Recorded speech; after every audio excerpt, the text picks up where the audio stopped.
Hello and welcome back to another episode of the Blue is the New White podcast. Today, we're talking with our first member of Careers, the Next Generation, Mr. Gord King. And make sure to check out our second episode with Ryline Monkman from Careers on April 30th. So Gord started out on the traditional path, graduating high school and going right to college for business, even though his dad was the school shop teacher at the time. Gord didn't really have an interest in pursuing the trades in high school or thereafter. He would much rather rock out with his fellow band members. He tried different things like managing EB games and writing mortgages, but didn't like that path. So he switched gears and got an opportunity with Skills Alberta as an event planner. Over the next several years, he had an opportunity to work closely with kids in the skilled trades competitions and was blown away by everything that he saw, which then eventually led him to Careers. Gord is now able to realize his passions, helping kids to connect with their future success by providing them with opportunities in the skilled trades. So listen in to hear Gord's journey and how he and the team at Careers are working to push the industry forward, one student at a time. And don't forget to subscribe to this channel and on our website at blueisthenewwhite.com to receive all the latest updates. As always, this show's not monetized, and we don't run ads. We rely strictly on word of mouth from our listeners to further the mission. So if you enjoy this episode, please take a moment to rate it, review it, and share it. The future generations of tradespeople depend on it. They depend on you. So thank you again, and enjoy this episode of the Blue is the New White podcast with Gord King. Welcome back to another episode of the Blue is the New White podcast. I have an awesome guest with us today, somebody I'm very excited to talk to, especially since I now know what he does. He was actually introduced to me from one of our previous guests, Mr. Zach Hartle. So if you haven't had a chance to check out that episode yet, make sure you do. But for now, we are here today with Mr. Gord King from Careers, the Next Generation. Gord, welcome to the Blue is the New White podcast. Yeah, Josh, thanks so much for having me. I'm excited to be here. Now, likewise, man, I can't wait to hear all about you and your story and what you're doing for the skilled trades today. So speaking of your story, why don't you go ahead and let us know, introduce yourself to the audience. Where are you from? How'd you get to where you are today, man? Who is Gord King? Right on. Yeah, well, we can really go back. I'll probably start around the high school time. If you weren't aware, I'm from the Great White North, up in Edmonton, Alberta, Canada. So to put it in perspective, I'm about 500 miles north of the Montana border. So we're way up there, and then even further up from me is Fort McMurray. So that's where all the oil and gas production in Alberta, not all of it, but a big piece of it, the tar sands up there is what we got going on. And so it's a big part of where I live and what happens here in Edmonton and across the province of Alberta. So, but funny enough, when I was in high school, I was not interested in the trades. It was not something that really, piqued my interest. I didn't think I would be successful in it. And to be completely honest, a little bit different than most of the guests that you have, I'm not a trained journey person, and I really lack a lot of the skill set that maybe a lot of other people do have as far as the skilled trades is concerned. But what I do have is I have a passion about it, and I've learned over the years why it's so important and that it is a great opportunity to get started in. So, like I said, when I was in high school, I wanted to go, I thought I was going to be a rock star. I was playing in a band, we were touring around Canada, having a lot of fun, and just started doing that, and I was working, managing EB games, bouncing around, doing all sorts of the stuff that a typical kind of 20-year-old frat guy would be doing, right? But then, eventually it came to a point where I'm like, okay, I got to get a job. What am I going to do? I went to business school here at NAIT, the Northern Alberta Institute of Technology.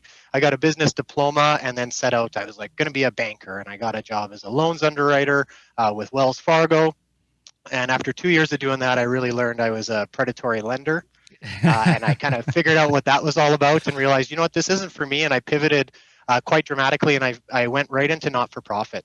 And I decided I wanted to pursue a career where I was helping people and not taking advantage. I want to stop you right there real quick. I have a question about your high school career and going into that business school. Did you go to college or university right out of high school, or was there a gap there? No, yeah, and you're right. I actually did go, and if it was up to me, I probably wouldn't have gone. And this is one of those situations too, where it's like my parents kind of guided the choice for me. Mhm. And in retrospect, I maybe it was the right choice to go to school, but the offer was on the table. If you go to school right after high school, we'll pay for your post-secondary education. Yeah. If you take a gap year, you're on your own. Yeah. Right. So I just, and that's why I applied. I was like, you know what? I don't really care what I go into, but my parents are going to pay for it. So I took kind of the easiest one that I could find that I figured would sort of progress me into a career, which was this business administration, 2-year diploma program. And then I figured I'd just be off to the races, right? And away we go. Right, right. Uh, Common story, I think. I hear that a lot. If you take a gap year, we're not going to pay for it, but if you go right now, we got you covered. I hear that quite a bit. So, in high school, did you know about the trades and you just weren't interested in them, or did you just not have any kind of knowledge surrounding what the skilled trades actually were at that point? so the funny thing is, actually, my dad, Mr. King, he was the shop teacher. Oh, So no he kidding. knew. Yeah, he knew everything about it, and it was from a very early age. Though it was always like, I just don't think this is the right match for you. It didn't really fit my skill set. I do think, in retrospect, again, had we maybe put a bit more emphasis on it and maybe focus a little bit more on the training, I probably would have been very successful with it. But it just wasn't the path for me. And again, my parents kind of encouraged me, and it wasn't that he thought it was a bad choice. He just didn't think it was the right choice for me. Got it. I'll fast forward a little bit and just tell you it's funny because now a couple of years ago, my dad and I were building a fence and a deck in the backyard, and it was the first time we'd ever done a project like that together since my teenage years. And we realized my biggest problem was that I'm left-handed, and he never picked up that he needed to teach me how to do this stuff left-handed. So I'm hanging these boards and trying to hammer the nails in, and I'm just like, Dad, like it's not working. Like this doesn't work for me. And I was like, could I just hold it with this hand instead? And then all of a sudden the whole game changed. And it's like, if I would have known this when I was 15 and just to hold the tool in the other hand, it seems so simple, but even my dad, the shop teacher, didn't pick up on that little piece, right? So Unbelievable. Great story.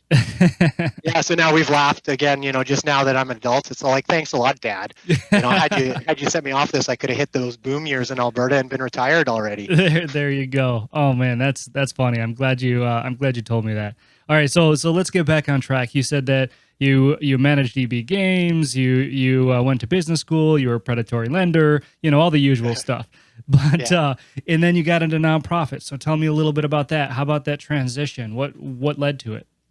Yeah, well, again, like I was just really unhappy where I was. I didn't really like the work that I was doing. I didn't feel satisfied about it. So I started putting applications out. I ended up working with this organization called the Excel Society, and they work with they do actually job placements and vocational placements for adults with disabilities. And they have a pretty wide range of disabilities that they work with. They do other things as well, housing programs and that kind of stuff, long-term care. But what my focus was actually really exciting. We had a kind of a social enterprise going where we had an integrated workshop. So we actually ran a business that sold daycare furniture across the province, and the adults with disabilities would actually help in the workshop. So a lot of the stuff would get manufactured off-site by cabinet makers or whatever, the shelving, but we would bring it in-house, and then we would assemble it ourselves and then actually go and do the deliveries. And that's where I had a team of sort of these adults with disabilities that were helping manage the shop side of things. And then I was partnered with actually a master upholsterer from Germany, Oh, cool. who kind of ran the shop side of things. So we were making these cute little sofas and stuff for kids and whatever. But it was really good. But just sort of as things changed, as things do, the funding side of things kind of changed, and they wanted to get away from the business side that we had going, and they wanted to just focus more on getting the clients that they had out to work. Into different job environments and that kind of stuff. So eventually we ended up having to close the store, which I was pretty disappointed about. I was there for about 6 years and was really proud of what we were able to accomplish with that. But then that was when it all changed. So I was out of the job with the Excel Society, and I just started putting resumes out again, but specifically within not-for-profit. And that's when Skills Alberta kind of came to the forefront. And they looked at my resume, and it was if you don't know what Skills Alberta is, or Skills Canada, or World Skills, it's a competition for students and apprentices in trades and technologies. It's the Olympics of the trades. And it's an amazing, amazing thing. And in Alberta, we take it very, very seriously. We produce some of the best competitors that Canada has to offer, and we always progress to that international stage and actually take people to compete in things like carpentry and welding and sheet metal. The list goes on and on and on. But anyway, so I apply at Skills Alberta. And it was funny enough because they didn't, the things that they liked on my resume, they liked that I played in a band, right? And that I knew how to set up events. And eventually they brought me on to be kind of the event planner. I was the provincial competition coordinator. We run the biggest competition in the country. So actually the Alberta skills competition is actually bigger than the national competition. I think if you ask the national team, they might debate that, but at the end of the day, the numbers don't lie, and it really was the Alberta team that put together the biggest event. So I was basically in charge of organizing 63 unique competition areas. Unbelievable. And look, I want to stop you there. You told me what drew Skills Alberta to you, right? Your background in the band and event planning, and it sounds like it definitely panned out. What drew you to them? And for me, it was really that the big thing was that not-for-profit piece. Okay. As well, I was really interested at the time in getting into a bit more event planning, and that kind of stuff. I did a lot of that like I said, when I was in the band years, I was kind of planning the tours, booking the shows, doing all the promo, that kind of stuff. So I thought, that's one of those things, you try to do what you're passionate about, right? Or at least bring your passion into your career. Sure. Right. So I was like, well, I'm probably not going to be a rock and roll promoter, but what can I do that's going to give me sort of that same satisfaction, right? Where can I produce these giant live events? Yeah. And so that's where I got into Skills, right? And it was a giant live event. We had, 20,000 people came through the event, 225,000 square feet of showroom or of event floor space. We had 750 competitors over a course of a 2-day competition. So it was a pretty substantial event. So yeah, I was really excited to get involved with it. And then, the joke on the other side was, I wasn't the expert. I'm not an expert in the trades, but I knew how to put together the event. But I had a committee for every single one of those trades. So 50 plus trades were represented at this competition. And then I worked with each one of those committees. And I kind of joked that it was like I was setting up 50 weddings that had to happen simultaneous because it all happens at the exact same time. But in doing so, I actually learned a ton about every single trade that was available and recognized in the province of Alberta. And for me, that was really exciting to actually find out, what's out there and how does this stuff work. And one of the things that I never truly understood, and I still don't think students understand, is how you get started in these trades and how you be successful in them. And that was something that I really, really learned through my time at Skills, and just what's required to be in these ones. And it isn't just those dirty jobs that you think of and that perception that you think of. It's actually highly skilled people using some really high-end technology to produce extremely high-end products at the end of the day. When I actually got to see that and how that works and the passion behind it, it was hard not to get caught up in it. And then that's when sort of my passion too just sort of came to the forefront of it. So yeah, I was really, really blessed to get to work with Skills and everything that they did. And then, but after a while, in the event planning game, it doesn't change that much, right? So the first few years were really challenging, really, really exciting. But eventually, once you kind of get those spreadsheets locked in, it's just a matter of, okay, how many welders do I have to order this year? What kind of welders do I? Okay, I changed my number from 12 to 13, and away we go, right? So after a while, it got a little bit stale, but we had a friendly relationship with another organization called Careers, the Next Generation. Before we get into Careers, I want to ask you a couple questions about Skills Alberta. So I imagine as the event planner, were you the only event planner, or were there several? There were several. So they do have a team of like 10 people. But then it was like me and one other person were the main organizers, sort of the logistics of the event. But then there was a whole communications side to it, and a production side to it as well, and a sponsorship side as well. Okay. So did you ever get time during the events? I mean, I imagine you must have at least a few minutes to step back and enjoy some of the competitions. Is that right? For sure. So, yeah, unfortunately, with the provincial event, because I was so heavily involved, I was basically running every day. I would start at 5 in the morning, go till midnight, and we all had our pedometers on, so we were checking our step counts all the time. I'd get up to 45, 50,000 steps a day running. just because people needed brooms or materials or whatever they need to keep the show going. But I was also really Alberta lead. That meant is all the students that competed provincially, if they won a gold medal, they progressed on to the national level of competition. And I would take that team. So typically it would be about 60 students plus 30 chaperones, and then our team complement as well. So usually about 110 people, and I would get to take them to a different city in Canada every year. And then once we got there, it was all about the competition. And I was just there to support the students, whatever they need to help them get up, have a good breakfast in the morning. And then I was the guy hanging off the, right beside them, just cheering them down, counting down the seconds until their projects were finished, and really got to just take in the experience.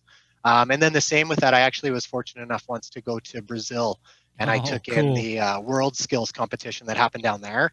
And like I said, I've told you how big the Alberta competition is. The national competition in Canada is huge, but when you actually get to that international, when I say it's the Olympics of the trades, they didn't disappoint. They spent, I think the budget on that one was 75 million euro to put this thing together. There's over 50 participating countries that all come together to compete in this thing.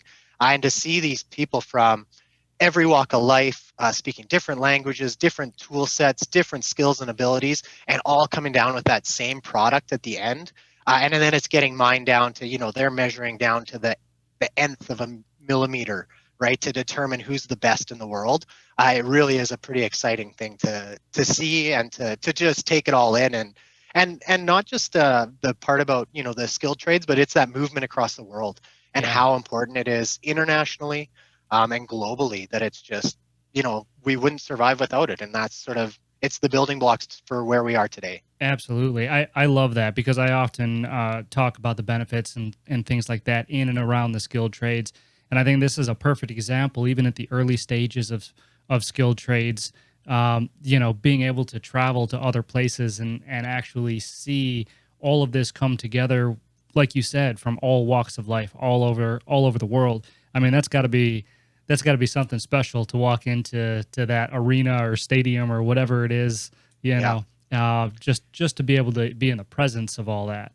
Yeah, it was neat. They even had like a full opening and closing ceremonies, but to put it in perspective, they rented out like like a hockey arena. Mm-hmm. Right. And so I think there was 12,000 people there for the opening ceremonies. They did the whole projection lighting from the top, the whole stage, and the big song and dance show. Right. It was unbelievable. And just to see that kind of passion and dedication put towards the skilled trades that don't normally get recognized like that is just another really, it's a really special piece to it, because often, again, it's not showcased. People aren't rewarded for all the hard work that they do behind the scenes to make the skilled trades happen. Yeah, absolutely. And before we move on to careers, I'm curious, was there, or can you think of one specific example or event or something that just kind of left you in awe during your time there? Was there something that fueled that passion that you talked about, that kind of turned on that light switch, if you will, and just kind of guided you like, hey, this is definitely something that I want to be involved in one way, shape, or form going forward? Yeah, well, it was really my first competition, that first provincial competition when it actually happened. Because it's funny, right? And as an event planner, it's tough because I spent a year working on an event that lasted 2 days, and I'd never seen the event before. Yeah, I had no idea what I was getting myself into, and then when it actually happened, and to see because it wasn't just like kids that signed up. It's like high schools would have a skills team, and it was like the shop teacher all of a sudden became the coach, and they're showing up in tracksuits that's like skills for whatever school they go to, and they actually treated it just like a basketball team or something like that.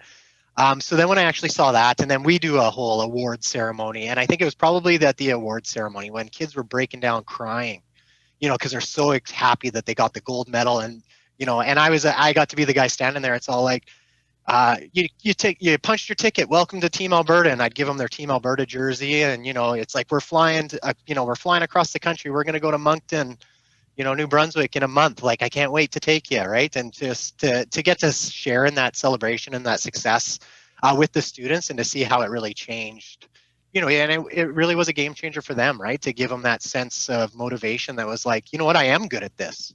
I Yeah. could be successful at this. And to know that I was like just a little piece of that Yeah. was super rewarding.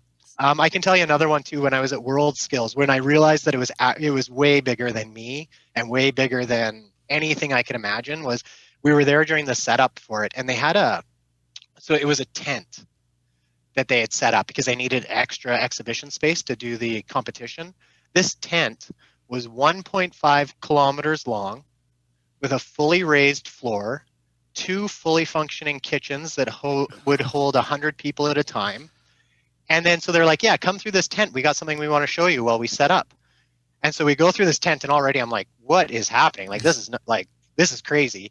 And we get to the end of it, and they're like, yeah, we wanted to show you we're setting up for the aerospace technology event. And then they're like, we got here just in time. And then two helicopters landed right on site, like right in front of us. And they're like, yeah, we had to get the helicopters in before we closed the tent, because then this is where they're going to work on these Unbelievable. helicopters for part of the competition. And to me, I was just like, when we did in aerospace technology, it's like we bring in like the wing of a plane and we brought in an engine on a stand, and it's like, there you go, guys.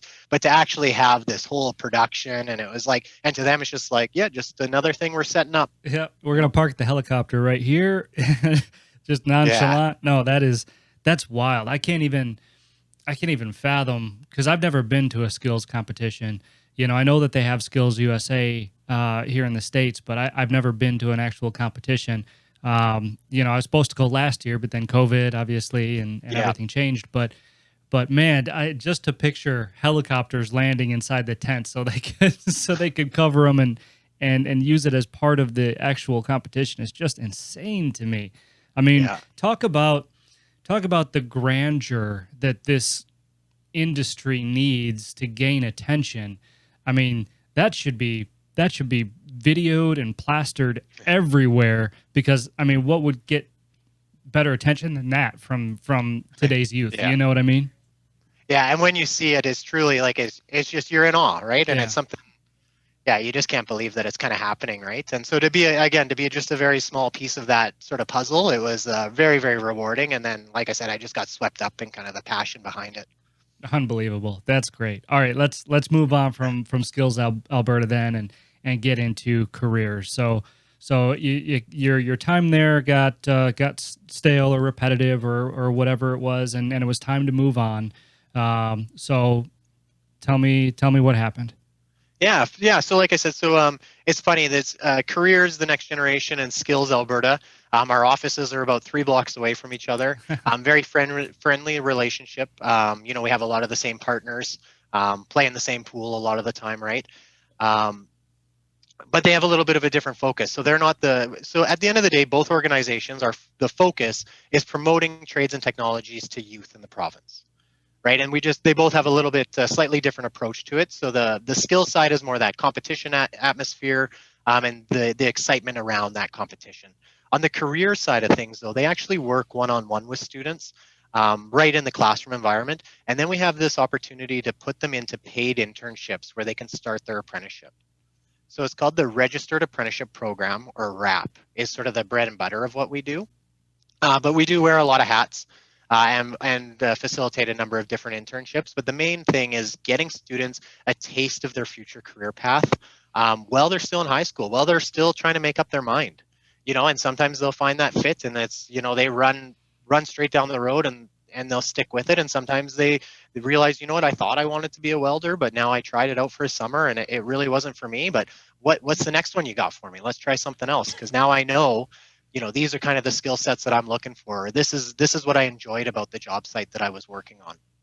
So it is a bit of a switch, but the nice thing that I really like about it is now I'm working one-on-one with students. And I found with Skills, one of my favorite things was that Team Alberta piece, where I was actually really interacting with the students on a more regular basis. And so now I actually do work with students one-on-one. I do career prep with them, resume, cover letter writing skills. And we just talk about, what's their career journey going to look like? What are they passionate about? Where do they want to go? We'll put them through a bit of a process, once they get sort of signed off and ready to go. And the other half of my job is actually connecting with employers that want to bring these students on. And the the key to it is that the employer has to register the student as an apprentice. And I'm not super familiar with the U.S. Apprenticeship model, but I imagine it's kind of similar to how it is in Alberta. And what happens is, when they get registered as an apprentice in the RAP, they actually get to double dip. So it's kind of a dual credit situation. So they're going to receive high school credit. They can get up to, you need 100 high school credits to graduate, and they're allowed to collect 40 high school credits by working on the job in a skilled trade. So that's almost half of their high school. Wow. Can be actually collected through this program. The other courses, those other 60 credits that they have to get are going to come from their core competencies, right? Their English, social studies, science, whatever is required to graduate. But basically all their options can turn into RAP. When they do, and then, so not only are they collecting their high school credits, but they're also going to collect apprenticeship hours. Right. So typically what's going to happen is, the typical student will graduate high school. What do I want to do? I want to be a welder. So then they got to go find a company that's going to hire them as a welder. And then they have to convince that company to register them as a welding apprentice, like with the provincial government. Once they get registered as that apprentice, then they get a blue book or a log book that's going to log all the hours and the tasks that they're doing on the job. And is that on the student to go to that employer or apprenticeship program?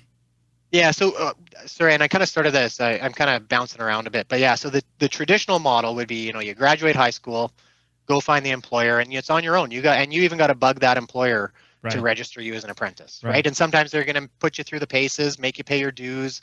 You got to sweep the floor for a year before they'll even have the conversation with you about registering as an apprentice. And then once you actually get registered, you get that log book, the blue book, which is, a physical, it's a blue notebook that follows you around. And then they'll sign off all the hours that you do. And, on average, depending on the trade, you got to put in about 1,500 hours on the job.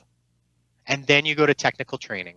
So you would go to a training provider, and they would give you 8 weeks of in-class and hands-on and theory training.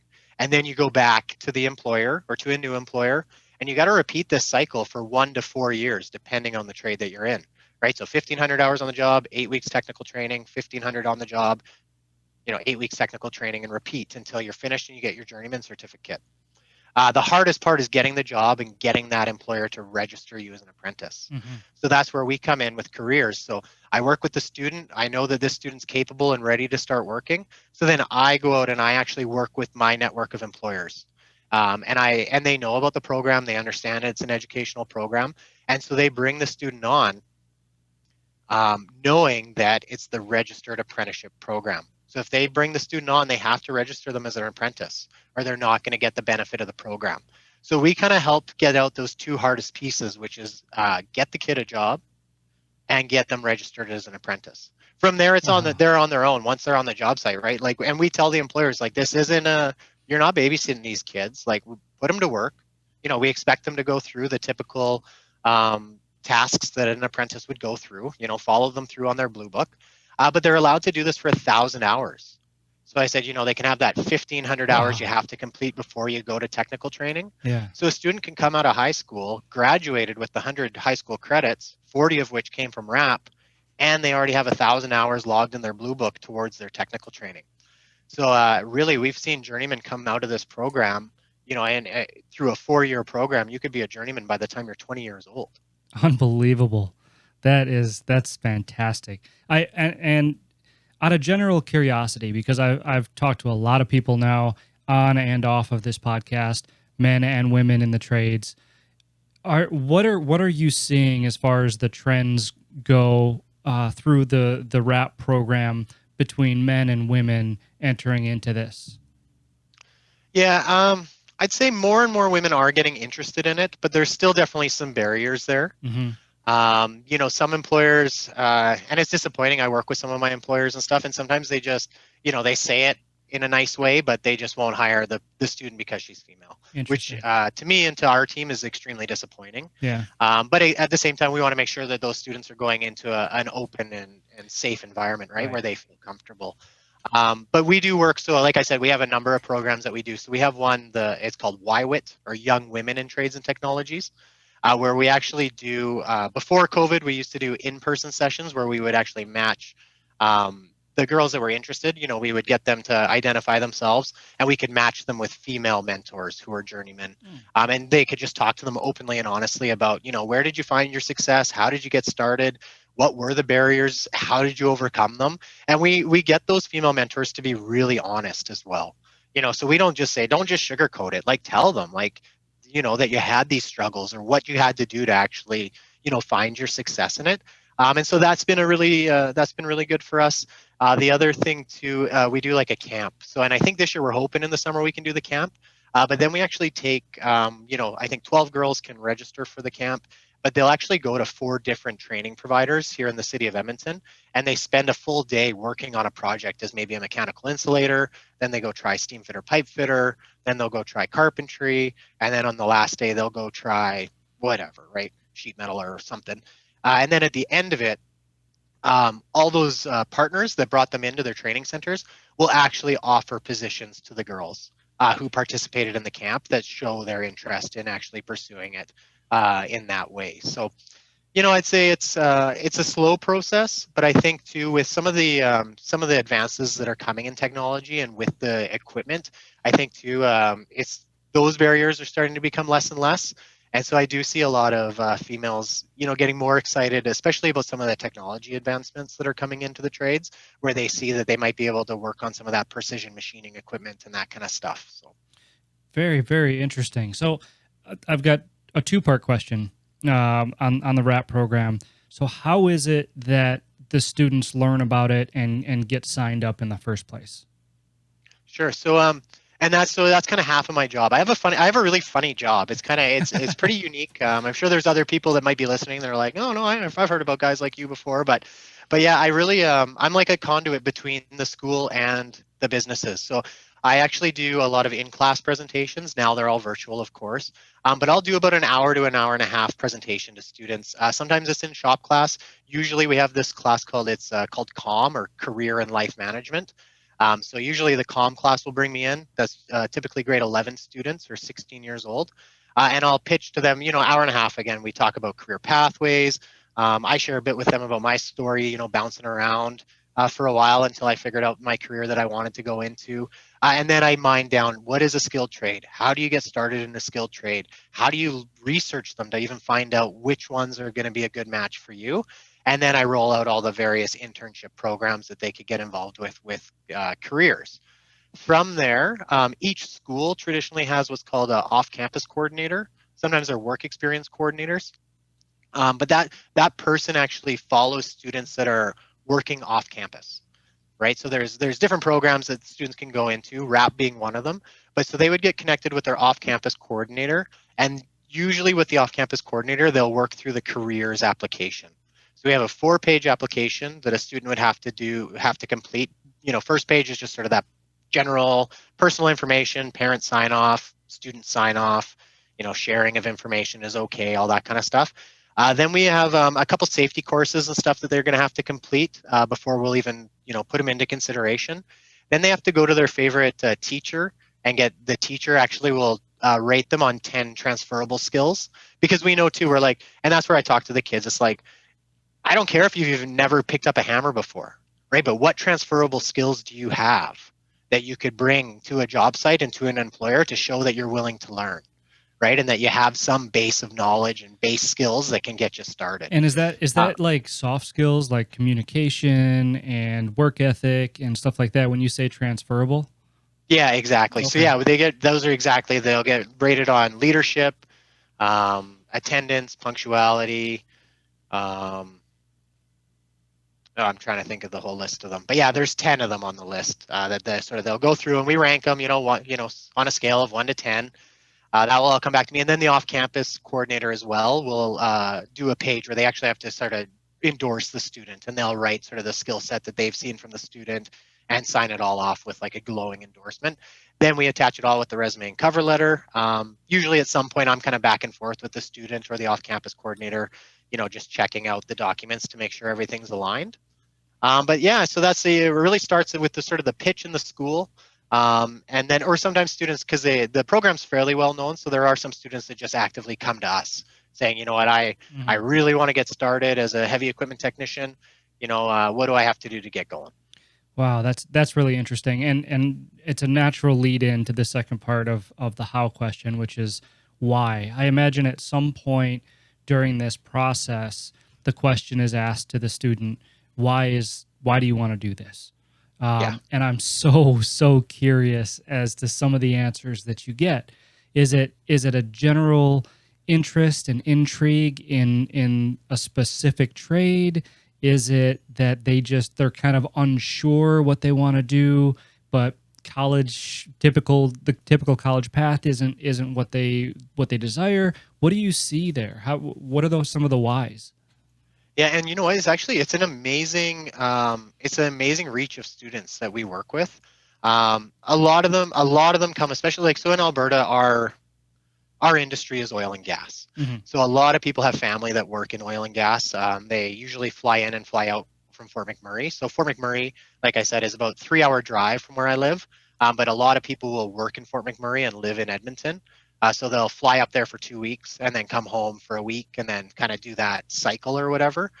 So there's a ton of people that have family that's been in the skilled trades forever. So that's usually number one. It's like my dad was a blah. I think I want to be a blah, right? Gotcha. And so we try to connect the dots that way.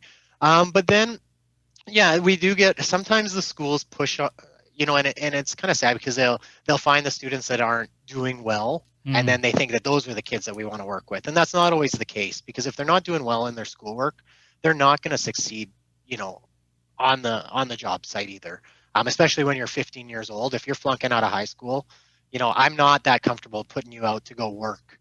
Unless there's other circumstances yeah. around, Well, the situation. and I think and it's funny you said that because I think that's one of the things that perpetuates this misperception of the industry, because that's kind of typically what it was, way back in like the 50s and 60s as well in the industrial arts. I don't know if they had industrial arts in Canada in high school, but I've talked to a lot of well-traveled people in the industry, older people in the industry that said there was a day and age where, you know, if you if you couldn't cut it, or if you were, a rebel or a reject or whatever, and, I'm just using the same terms that I heard, but, you were pushed towards the industrial arts because that's what the bad kids did.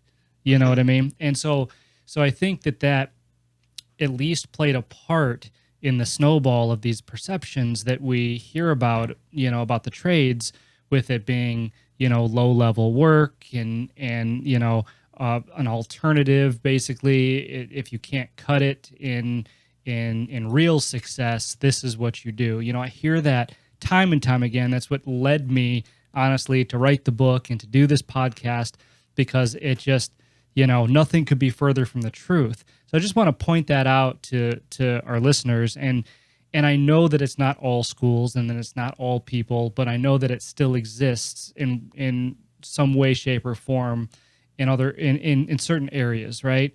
And so I wanted to highlight that because I think that that's a very important thing that you just said in breaking this pattern of perception.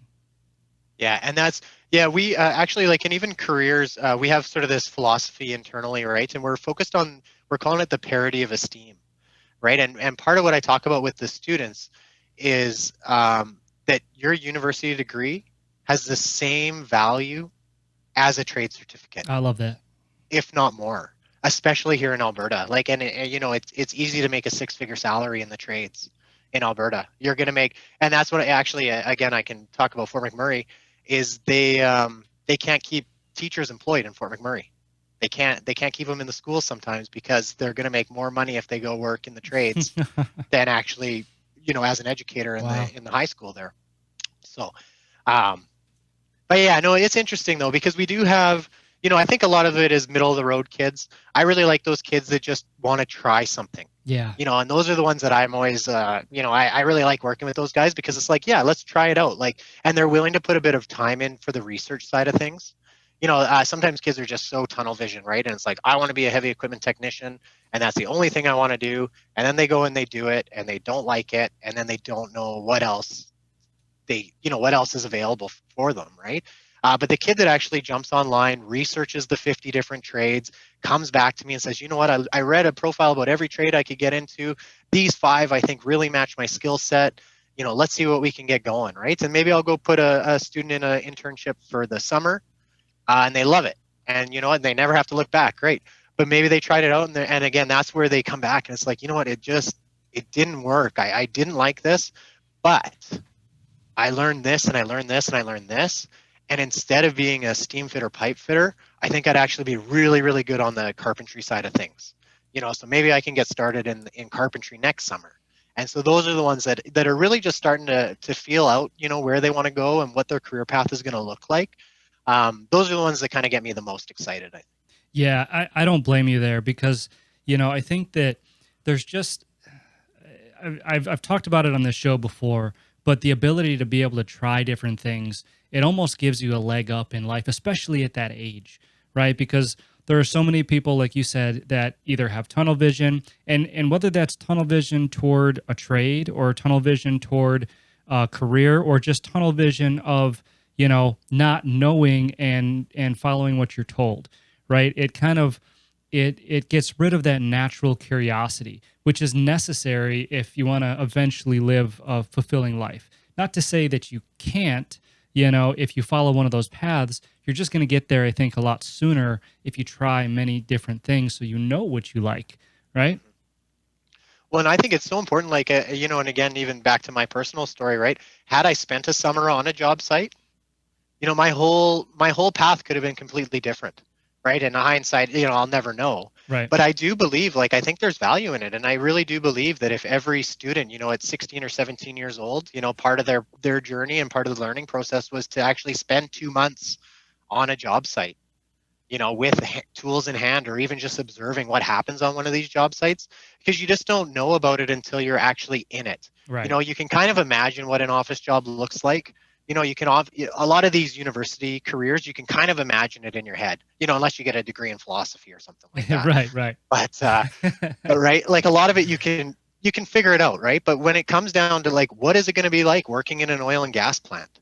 You have your ideas of it, but until you actually see it and you see all the safety that goes into it and all the passion that goes into it and all the technology that goes into it, it's really a hard thing to wrap your head around. And I do believe that, the more students, the more people that can get involved in it and actually see it, then the more people are going to get inspired by it. Yeah. Oh, absolutely. I I'm so passionate about this industry, and I wasn't for a very, very long time. I kind of like you, I never anticipated getting into the trades. It was never something that was part of my future, but man, once I was in it and I got to live it and I got to see what it was all about, I'm a guy, and I think a lot of people out there feel the same way. Success to me is challenge, right? Being challenged and being able to overcome those challenges. And, there's a lot of desk jobs out there you're just not challenged, and that's just the truth of the matter. When I got into the trades and I found how challenging every single day was, it only perpetuated the satisfaction I got by the time I laid my head on my pillow at night, Yeah. and I wish people could see that. I wish people could feel that, because I think there'd be a whole lot more people willing and wanting to get into this industry, and help push it forward. Yeah, another thing I can add to that too is, like, even just by dipping your toes into the water of the skilled trades, those soft skills or those transferable skills that you can learn. And again, I missed out on those. So again, I'm 40 years old and I have to ask my dad to help me build the fence, right? Which isn't a bad thing, but I had no idea. I didn't even know where to begin, right? But if I would have spent a little bit of time, training in the trades, or, even spent that summer, working out in a yard or something like that, a lot of those skills, you just carry them through, right? And I'd be so much more handy around the house if I had to, when things go wrong, I'm not calling the dishwasher guy. I might have the confidence to actually open it up myself and take a look first. Yeah, and I think that's a very important note to everybody that's listening. Is take it from Gord, somebody who's in and around the trades all the time, and what he wished he would have done differently, or how things could have been different. I mean, and look, I know by looking at you, Gord, you've got no regrets, and you Oh love yeah. what you do. And it sounds like incredibly rewarding work because now you're in a position to help push, these kids forward and really be responsible for at least partly responsible for putting them on the path to ultimate success, right? Yeah. And to me, there's nothing more rewarding than that. So before I can't believe we've already been talking for almost an hour already. It's unbelievable. Um, but before we get to the end of the episode, what's next for you? What do you see tomorrow like, for Gord King? Is this something that you're so passionate about, you're always going to be in and around, or what does that look like? Yeah, I think I will be involved in this for a long time. And I think I'm about 8 years now promoting the skilled trades. I'm kind of a sucker. Like, I think I'd really like to work in government one day. The funny thing, though, is I have a few barriers to actually advance my career because a lot of times they want you to be a journeyman, right? So Mm. I know if I wanted to work with apprenticeship and industry training through our government of Alberta, typically all those people have a journeyman certificate that's backed them, and eventually they've moved into an office job. So I've kind of looked down that path a little bit, and that's the only time that I'm like, oh man, I should have had that 4 years of whatever behind me instead of my 4 year degree that I eventually got. That 4 year degree, by the way, I did get it, but it took me 16 years Oh to wow, actually finish it off. no But kidding. that's a story for another episode. Wow, that's amazing. Yeah, but no, to be honest, the best thing for me right now is I really love working with the students, and that opportunity to work with the students and whatever I can do to kind of keep moving in that direction. And like you said, it's the most rewarding part. And sometimes I'm willing to forego a little bit of extra money in the bank account just to know that I'm making a difference in the world. And knowing, and the nice thing with this one is I actually specifically know those students, and I've only been with careers for 2 years, but I can't wait for 2 years from now when that first kid that I placed is going to call me, right, and say, hey, man, I did it. I'm a journeyman. Yeah. And that to me is going to be the best part. Yeah, no, and that's one of the things I was actually going to ask you. Because I've talked to some other instructors and things like that on the show before, and they all said, one of the most rewarding things is when somebody reaches back out to you and just says thank you, Yeah. because that's a special thing. So before we wrap it up, I like to ask this question to everybody. It's a topic that always comes up on the show. It came up on this show, the idea of success, right? And one of my things is that, a lot of times kids are pushed toward a definition of success that isn't theirs, right? It's somebody else's definition of success. And that, I think, is where a lot of our problems stem from. And I like to say that the skilled trades are a perfect catalyst for anyone to live whatever their definition of success is. So I'm curious, Gord, about your definition of success. What is it? Yeah, for sure. And this is one that I use actually right in my presentation when I speak to students, right? And there's that old adage, follow your passion and you'll never work a day in your life. I kind of laugh at that one because, not everybody's going to go off and be, you're passionate about drawing. You're not gonna start the next Marvel universe. You might. I hope you do. But what I always say is, you're gonna find success. Take that passion and find a way to bring it into your career, right? And like I said, so that's kind of what I did. Where it was like when I got started in this, it was because I knew that I loved events. I loved live events, right? And that's what got me into skills. Was that, I like I said, I wasn't gonna be the concert promoter. But what could I do that was similar and going to allow me to do those tasks that I knew I had a strong skill set in, right? And so I always say, and then it led me onto this path where I am today, and I couldn't be happier about it. But it was because I took that thing that I knew I was passionate about, and I figured out a way to bring it into my career, right? And so I always do tell that to students too. So maybe if you are that artist, right, what is it that you can do with that art? Right. And then we start talking, maybe you could be a car painter, right? I know a girl that only paints skulls on motorcycles. She makes a ton of money doing it and she's very successful, right? Or maybe you end up being a graphic designer, right? There's lots of options. It doesn't have to be the skilled trades, but if you can take that idea, what is it that you are passionate about and how do you bring it into your career? Don't specifically chase that passion, but if you can find a way to bring it in, then I think you'll find that success and that happiness through your whole life. Such an important message.